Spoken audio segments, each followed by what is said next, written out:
तर आज होता नवरात्रीचा शेवटचा दिवस आणि आपला आज उपासाचा शेवटचा दिवस. तर उपास आज सुटणार होतं. तर या तुम्हाला सांगतो पूर्ण. जय महाराष्ट्र पब्लिक. आज सकाळची सुरुवात आपली जिमपासून झाली.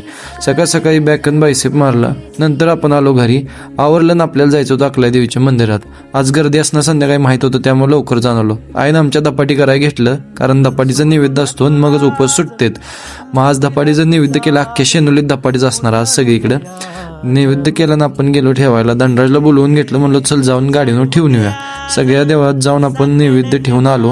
आत्ता बघा काहीच गर्दी नाही, पण थोड्या वेळानं सगळं पॅक होणार. सगळीकडे युजली बाईकच असते त्या, पण आजी आमच्याला आता जमत नाही त्यामुळे जात नाही. त्यामुळे आपल्याला जाऊन गाडीनं असं ठेवायला लागतं. त्यामुळे नैवेद्य ठेवला, भैरवनाथला शेवट केला आणि आपण आलो घरी. तोवर फादर आलो ऊस घेऊन.